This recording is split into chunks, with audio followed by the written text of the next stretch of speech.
last assembly. This is a little bit different than some of our assemblies. We have pep rallies and other fun things. There's going to be good parts of this assembly, but it's also a little bit serious in nature. There's some learning involved. Our guest today, his name is Jimmy Sands. He is a retired New York firefighter, and he is going to talk about, obviously, the nature of what 9/11 is, what that means, the events that happened that day. But then he is also going to talk to us about some of the good things that have come in the aftermath of that, and the good things that can still be done, and how we can help each other through things like this. So, without further ado, Mr. Jimmy Sands.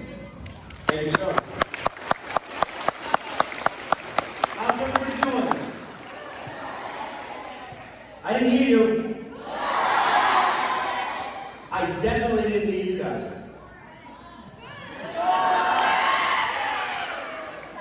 Did I really drive 374 miles in my awesome black Jeep to come here and hear a very, very low good? Come on, let's hear it. Outstanding. Well, my name is Jimmy Sands. Any of you remember me from last year? Raise your hands. All right. I need a truck company up here. Where's my truck company? Nope. It's not you. And I need an engine company. Sam, where's my engine company? I need the truck company and the engine company. Front and center. So my name is Jimmy Sands. I'm a retired New York City firefighter. I was appointed to the New York City Fire Department September 12th, 2004. Tomorrow would have been my 20 years in the New York City Fire Department. 20 years. I couldn't do the full 20 because I got hurt in a fire really bad in 2007. And I was retired. What does a person do when they retire from the fire department or they retire from their job? What do? Well, fortunately enough, myself and a bunch of firefighters that survived the collapse of the towers in 9/11 would travel around the country on the 9/11 anniversary and do a rebuild where there was a natural disaster. Sounds kind of cool, right? I've been in Groesbeck, Texas. They had tornadoes go through there, destroyed a home, and sadly, some disabled vets that were living in the home passed away. We went down and we rebuilt that home over the course of 3 days. Money was collected and we were able to purchase a tornado shelter that's in their garage. Doing that is what's called paying it forward. So I'm going to play a little video for you to tell you what this group that actually saved my life and saved a lot of other firefighters, the friends and families of firefighters and first responders that died on 9/11. Just a little something so you'll understand what we're going to try to aim for today.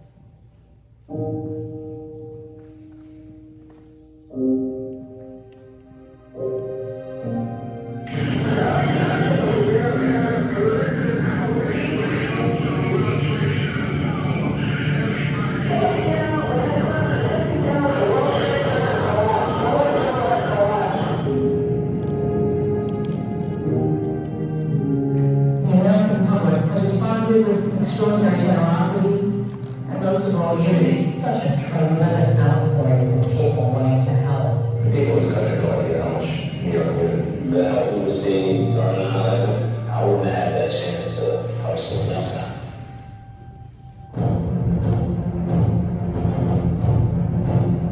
When I heard the news that firefighters were coming to Greenwood, Kansas to help rebuild my 4-H barn, I was just really excited. To have complete strangers come to you and continue to just offer kindness and help, that's what Americans are for helping each other. It just feels good for for us to get out there and pay back. When they showed up in Begonia, when that first wall went up, when so many of them real that church was waiting to be there again. There's no words to explain having New York firefighters come down to build the house. They're taking what was destroying our lives and giving us back a little bit of hope. September 11th, that's the day we all focus on what came out. And to be able to use that anniversary and put stuff up, I couldn't think of anything more powerful. It's an emotion that we can't match. That's how it was. A lot of peace, a lot of love.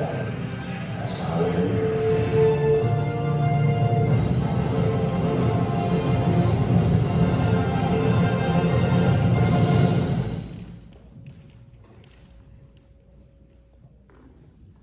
What you think? That's kind of cool, right? What do you guys think? So everything that I just told you before we watched that little video is true. The people in that video, firemen, police officers, teachers, builders, we traveled around the country from 2002 until 2013, I apologize. We've built wheelchair accessible ski lodge in Bottineau, North Dakota. We built a barn in Greensburg, Kansas that was destroyed during the F5 tornado outbreak that destroyed the entire city. Little Sioux Scout Ranch in Iowa. There were scouts camping and a tornado came through the valley and sadly 4 scouts passed away and are with God. We went there that summer and all the trees that were knocked down, we milled them on site and built a chapel for that scout camp so the boys would never be forgotten. Do you guys know what that's called? Do you know what that's called? Anybody? What do you got? I'm sorry? But what we're doing, paying it forward. You heard that term before? Have you guys heard about the term paying it forward? You know what it means? What it means is you're going to help each other out. Let's say you lose your dog runs away. I know if my dog ran away, I'd be panicked. And I'd get on the phone and I'd make a phone call. And I'd have 20 people at my house looking for my dog. You help each other out. That's what this is all about. 9/11, and this gentleman right here is going to get in his gear. 343 firefighters went into the World Trade Center. 343 are home with God. Since 9/11/2001, 363 firefighters have become sick and gone home to God. 23 years later, we need to help each other. What better way to do that than come around and talk to all of you?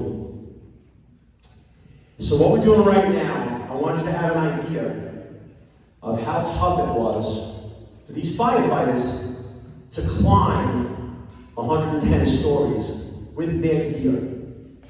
Wearing fire gear with the air pack and tools adds another 50 pounds to you. I can tell you, the farthest I've climbed was 16 flights of stairs. It's tiring. There's no air conditioning in the staircases. You're wearing all that gear. You're carrying hose, you're carrying a water can, you're carrying a set of irons, you're carrying a thermal imaging camera.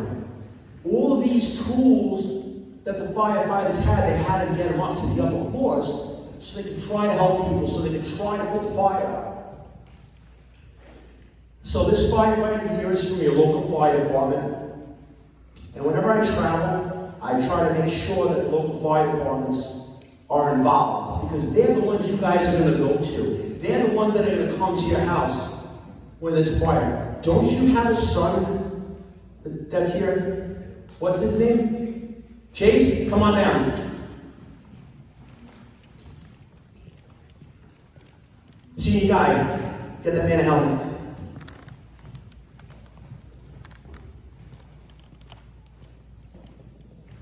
So, you see this guy right here, right?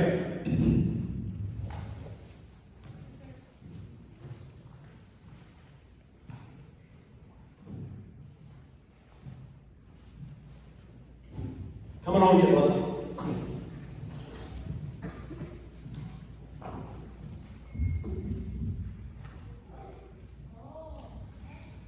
Take a look. You've seen firemen in here before, right? You guys all? That's what we have to carry up the stairs. 50 feet of hose.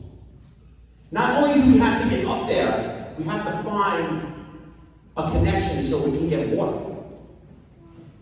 They had a lot of problems that day because the planes took out the staircases. They really couldn't get water. So have you all seen the footage of the towers fall?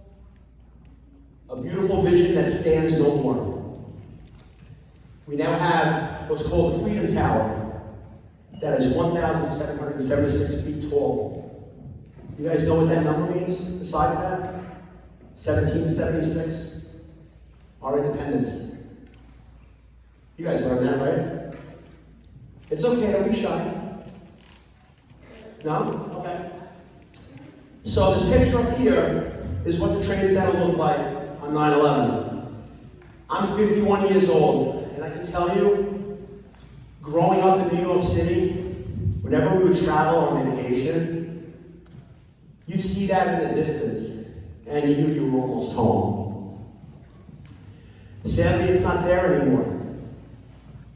That is why we are not going to forget.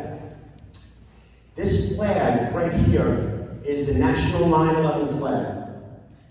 It was flying on a scaffold of a building across the street from where the Trade Center stood. The flag was 20 foot by 30 foot long, and it was destroyed, burned, tattered, smoke damaged.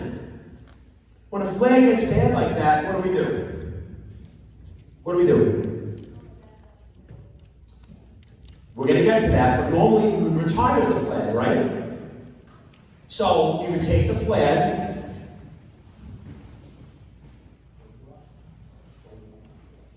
we would open up, we would take that flag, we would fold it up, and we would bring it to an American Legion post or to a veterans post, and they would retire the flag. But this flag was special. So we went to the late Senator Ted Kennedy and asked him if they would endorse us restoring this flag. So you see the flag right here, that's a normal American flag. Well, that flag was all torn up and tattered. So what we did was, we took it with us to Greensburg, Kansas, and while we built this big barn, a bunch of little old ladies stitched the remains of the flag onto a cotton backing, thus becoming the National 9/11 flag. So you can't leave a flag like that, right? Right? Right? So what we decided to do is go to all 50 states and take retired American flags and we would cut strips off and turn them into patches. Those patches would be stitched together onto the flag in different towns in all 50 states by first responders, military, kids, teachers, doctors, lawyers, you name it, America stitched it. We know that not everybody, and you guys weren't even born then, could come to New York to help us because the day after 9/11, 9/12, is one of the most important days of this country's lives.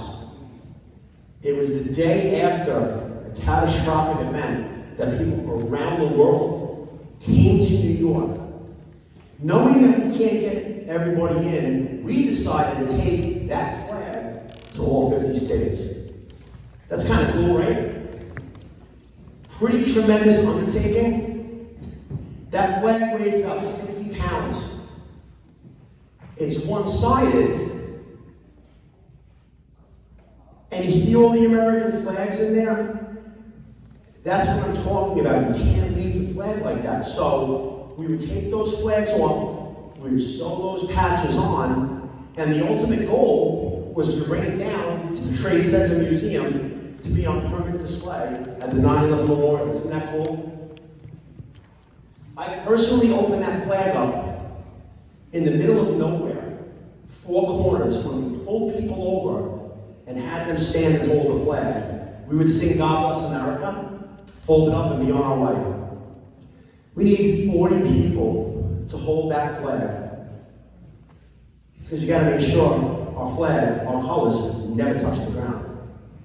The picture right here was taken in Palm Springs with the United States Marine Corps. They came and they held the flag for the parallel open.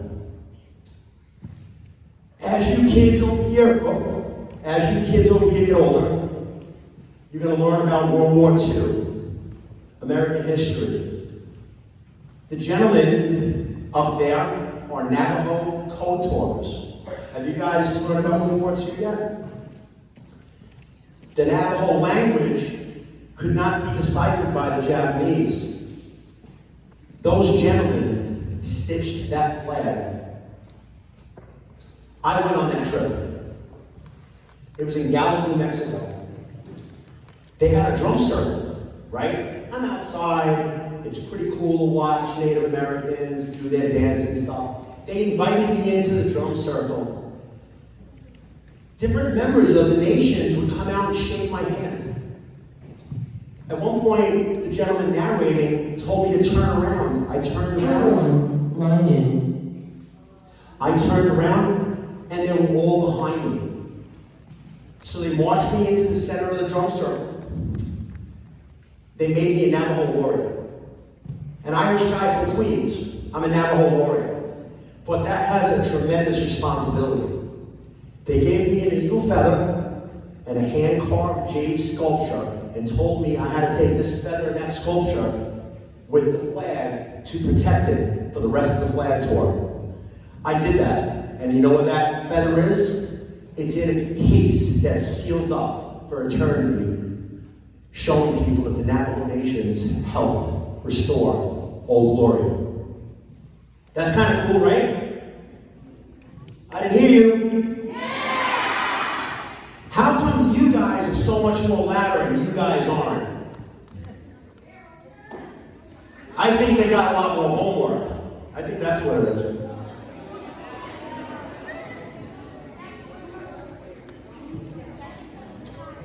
So this here is what the flag looks like today. But there's 2 very, very important patches that are on this flag. Every patch on this flag is important, but these 2 patches are really cool. In the lower, raise that up, gents, so they can see. In the lower right-hand corner of the blue field on the 9/11 flag is a little white square. And in that square are a couple of fibers from the Lincoln flag. The same flag that President Abraham Lincoln's head was laid on when he was assassinated in Ford's Theater. We stitched that into this flag. That survived 9/11. On the upper right-hand side of the 9/11 flag is another little white patch. There are 3 strands of red. Take a guess where that came from. You know our national anthem? Star Spangled Banner?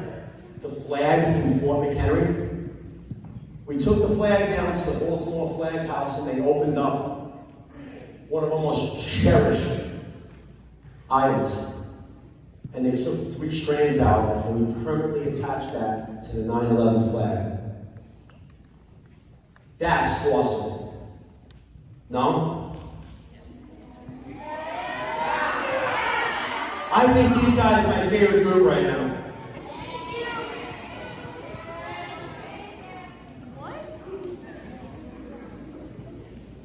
So you're wondering what this all means? You wonder what I'm doing here?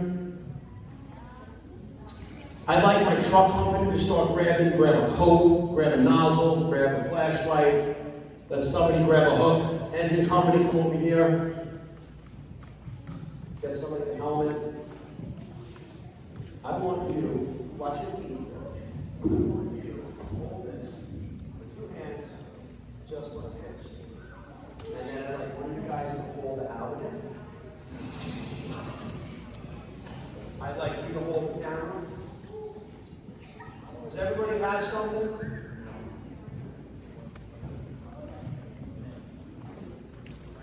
Why do I have them holding some of our tools and our gear?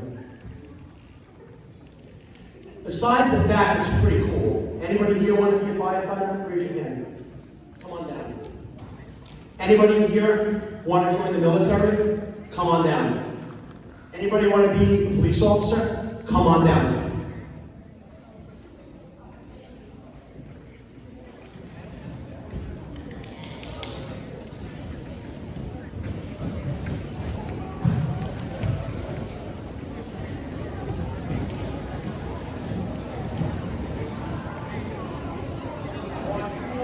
Stand up over here, line up down this way.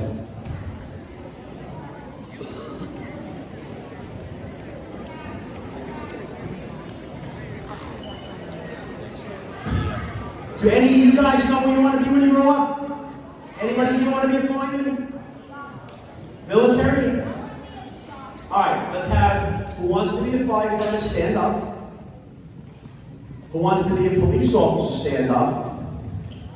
I'd like you guys to come stand over here on this side. Who wants to be military, doctors and nurses? I'd like you to go over there to that side.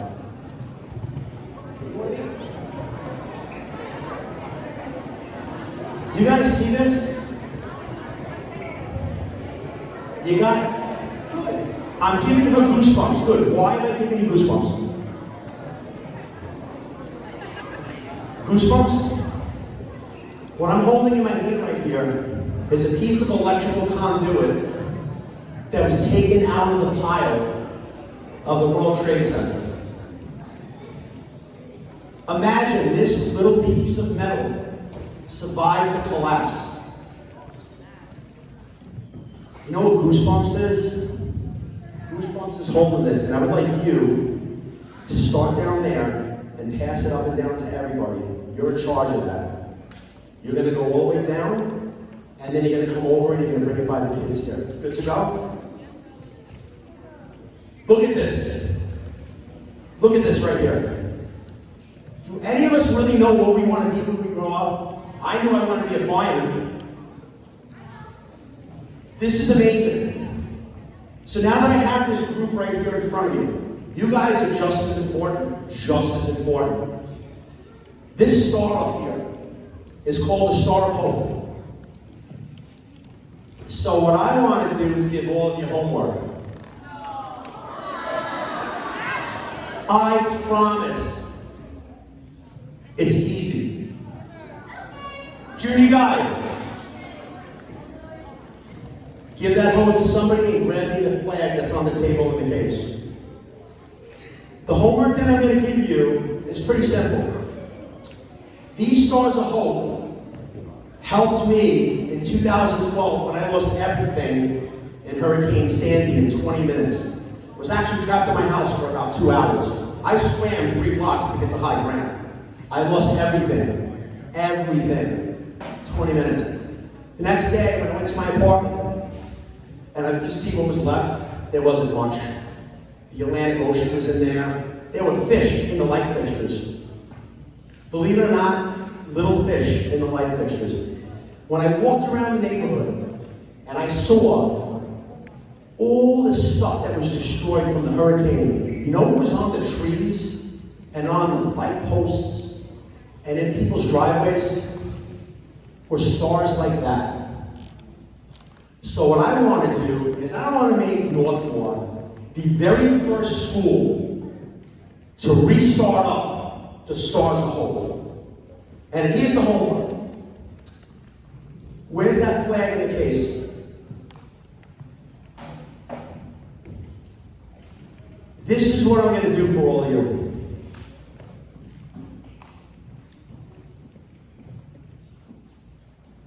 This is part of the National 9/11 flag. It's one of the American flags that was stitched on to that National 9/11 flag by a bunch of little old ladies in Greensburg, Kansas.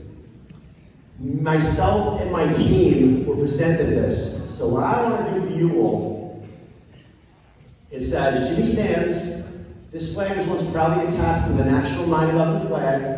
Thank you for your dedication and service. Greensburg, paying it forward. Justin, I'm going to present this case to Justin right now.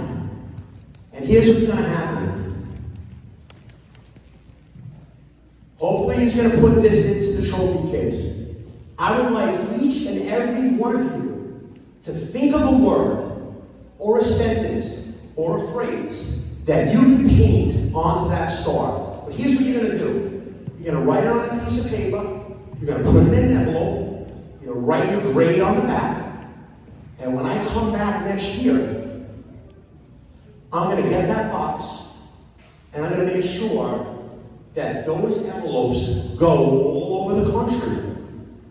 So when there's another natural disaster or a sad event, when a group of kids and young adults sit down to do the Stars of Hope, they're going to know that the kids and students in Northmor, Ohio, gave them a suggestion and idea on what to put on this star.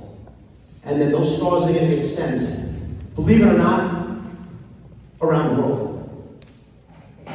They've been to Japan, they've been to China, they've been to Israel, Poland, Germany, Ireland. They've been everywhere. They've been all around this country. Does that sound like fun homework? That being said, when I do come back, I'm going to bring that back home with me. But I'm going to bring an American flag that will have flown over my firehouse, which is 10 Lanterton in downtown Manhattan, in a case with a little plaque thanking all of the students and faculty of Northmor for paying it forward. And that's what this is about, paying it forward, helping out each other. It's so very important these days. You know, you guys are growing up. Everybody has problems, right? You get to fight with your brothers and sisters. You don't like what your mom and dad tell you that you can't go out and play ball because you got to do your homework. Some people might get sad. But you know what? That's okay. It's okay to be sad. Because it's okay to not be okay. It's okay to reach out to each other and say, hey, can I help you? Like we were saying before, this guy's dog ran away. Let's go help him find his dog. Oh my goodness. You lost your cat. It's in a tree. Call a couple of the guys. Get a ladder, let's get that cat out of the tree. You know, so I said, somebody dropped their books on the floor. Pick up the books and help them. Little things like that. That's a good idea, right? Huh? I didn't hear you. What do you think? Anybody have any questions for me? I see some giggles over here. What's so funny? Oh, I'm going to call you guys out. Oh, the giggles. This is the giggle crew? Okay. Anybody have a question? What would you paint on yours? Hope. How about you? Same thing? How about you? Freedom. Love that. Amazing.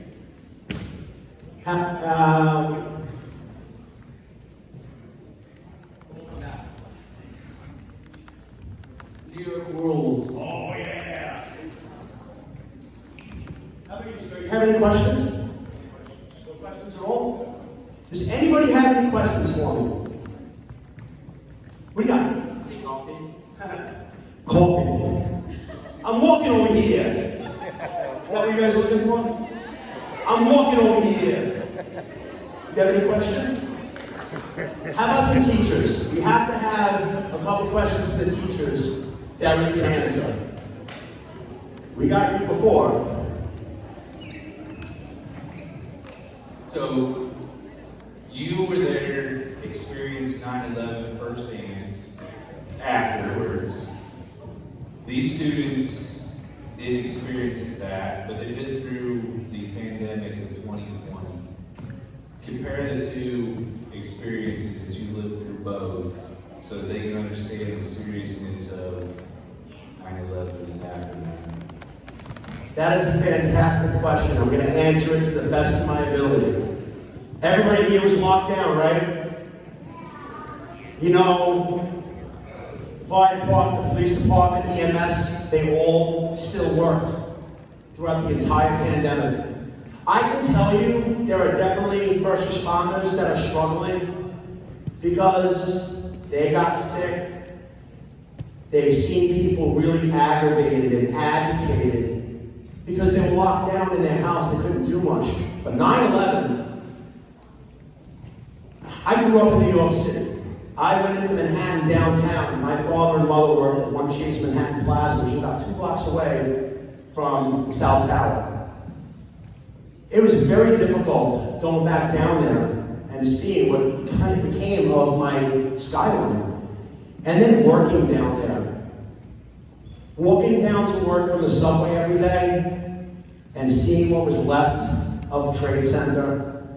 Fortunately, being able to be there when they started to do the rebuild of the Trade Center site and everything downtown.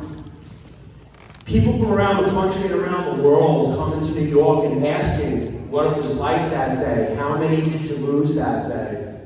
My firehouse lost 5, 4 active and 1 retired. My Proby school, Captain Corrigan, who died from my house, thank you, sir. He had 2 sons, and his sons were in my Proby class, and they're both still on the job.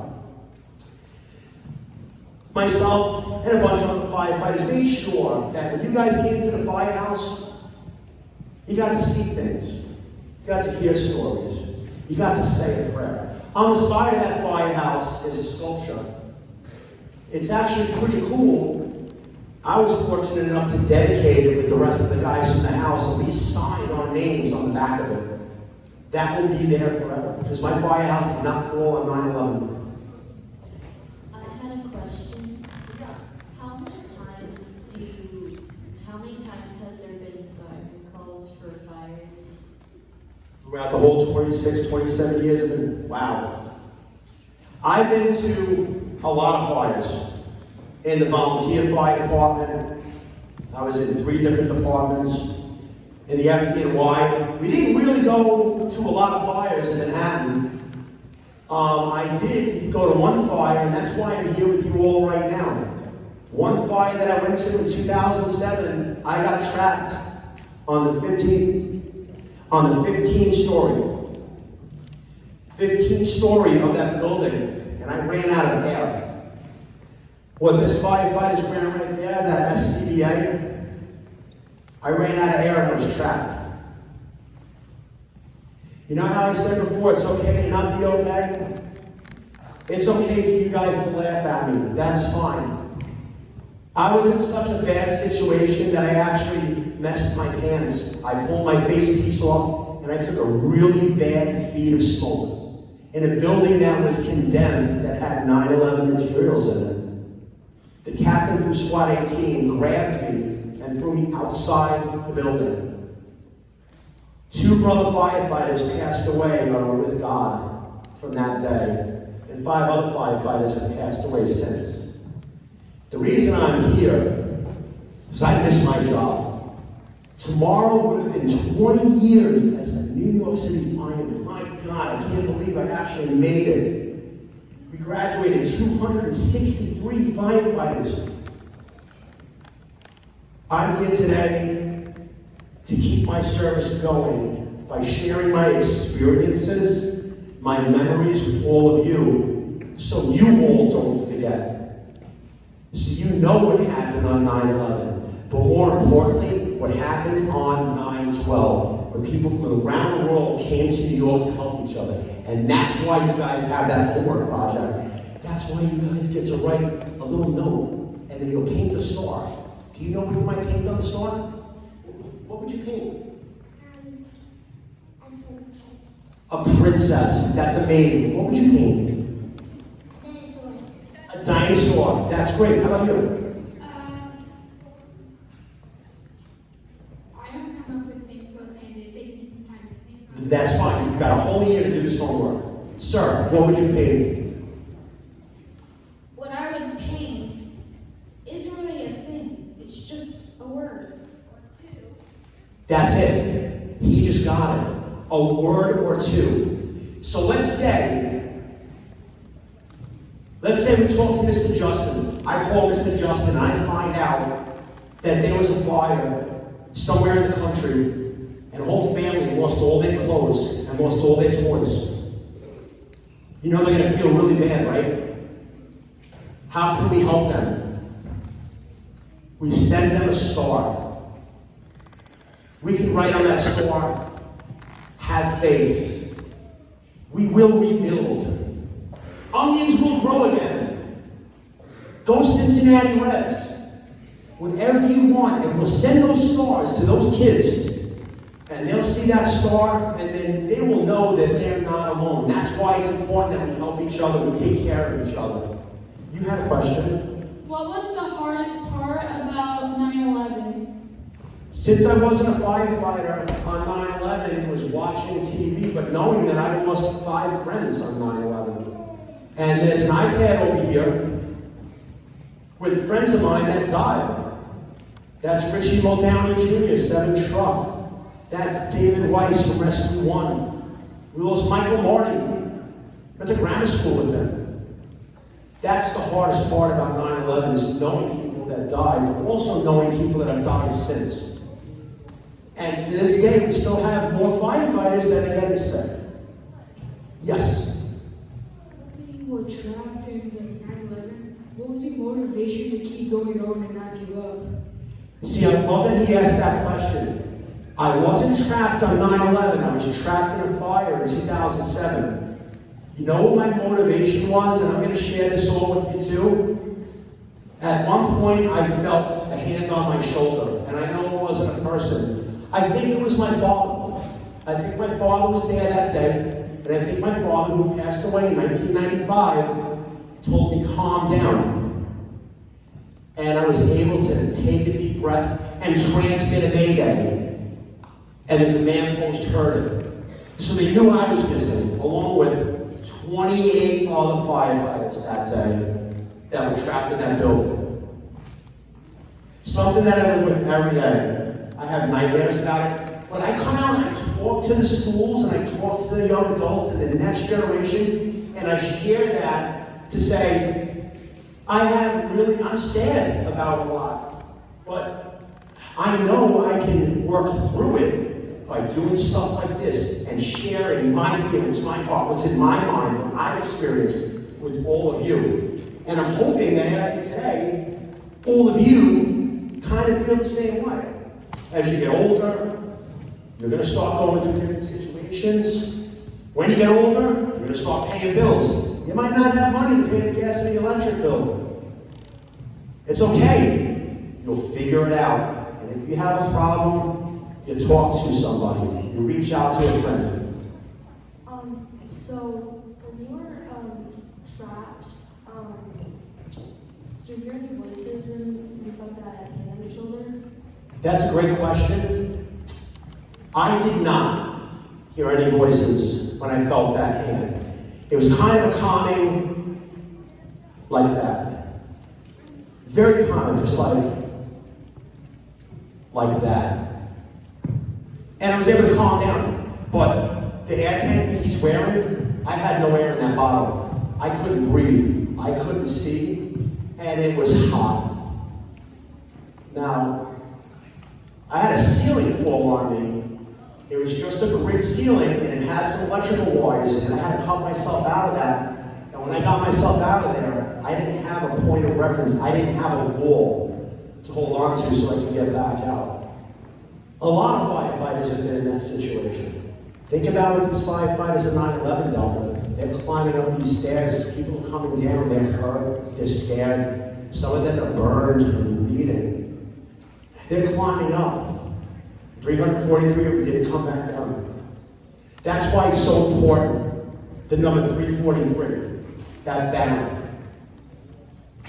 pay it forward, help each other. What do you got? May every person who has died rest in peace. Amen. That's fantastic.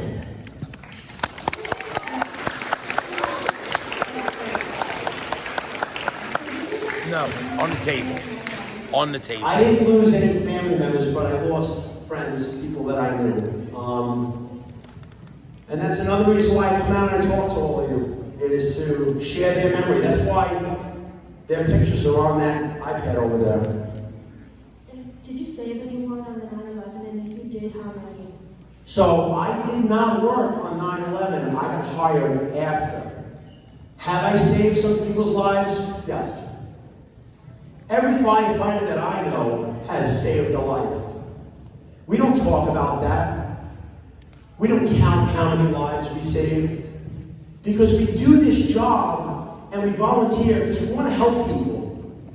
And that's what all of you need to learn is as you start getting older, you want to help each other out.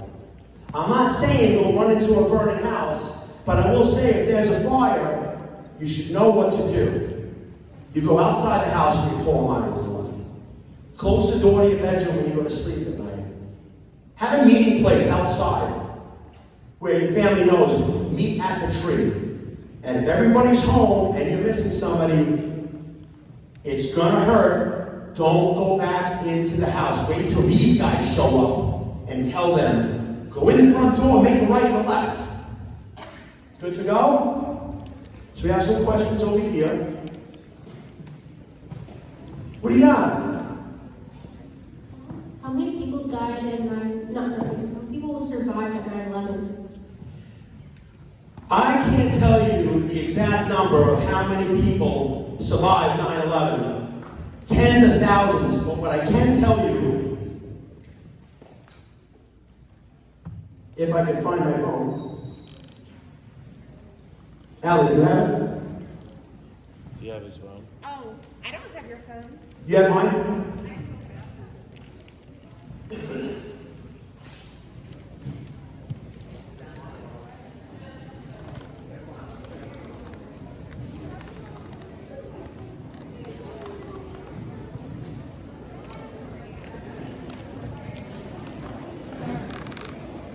I got it. So, the question that was asked, how many people survived 9/11? We're going to say tens of thousands. But what I will tell you is how many people are with God right now. 71 law enforcement officers, 8 paramedics, 2,977 people perished on 9/11. Thousands and thousands and thousands survived because first responders and everyday people like yourselves went to help. Is that a crazy number? You have a question. Do you ever wish that you could have helped in 9/11? You know, that's an interesting question. I kind of feel like I'm helping out after 9/11 by what we're doing right now. I watched it on TV, live as it was happening. It's heartbreaking. I couldn't call home. I couldn't get in touch with anybody back in New York. People that I grew up with. You know, we all hung around Manhattan. People worked downtown. You never knew who was going to be in what building. Pretty much anywhere downtown, you came out of the subway at the Trade Center subway station. And that subway was destroyed on 9/11. The best way for me to help people from 9/11 is to continue to pay it forward and try to get everybody, all the young adults, all the kids, to think about paying forward, thinking about helping each other out. It's definitely a good idea. What do you guys think? Anybody have any questions? Because I'm totally open and honest here. And you have a very unique opportunity as young adults. Anything at all, please ask.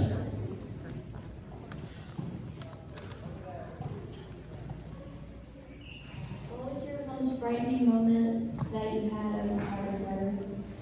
That was the fire that I got trapped in. I really didn't think I was getting out of that building. I didn't think I was going to go home. I didn't think I was going to see my family. I can tell you that I was in the hospital. And that fire came in at 3:39 in the afternoon. We got sent to the hospital for smoke inhalation, carbon monoxide poisoning. I didn't have any physical injuries, but I was there until about 1 o'clock in the morning. And I stayed there until my backup was released. But something that was really sad is my old drill instructor from Proby School came to the hospital. And when I was released, we went and stood outside in the ambulance bay as they took the body of one of my firefighters out because he had passed away. That was one of the most heartbreaking experiences I had from that fire. How did you figure out about the 9/11? How did I figure out about it? Well, I watched it on TV, and when I got assigned to the firehouse in 2007, a couple of people came and asked me and my friend Vinny if we wanted to go on a trip and help rebuild stuff, and that's what we did, and that's where we are today. Where we travel around the country, we talk to schools, we talk to kids. Let's see, we have some questions over here. I'll come back to you, bud. What do you got? How hard is it to get family It's very difficult when we lose a friend or a family member. I cry all the time. You know, sadly, a firefighter passed away a couple weeks ago. That's another reason that I couldn't wait to get out here and talk to all of you. Because I have an idea. And I think this school can help with this idea. I think you guys making these sentences or putting these things on the stars will send them out and will help another firefighter, a police officer, or a military member feel better about what they're going through.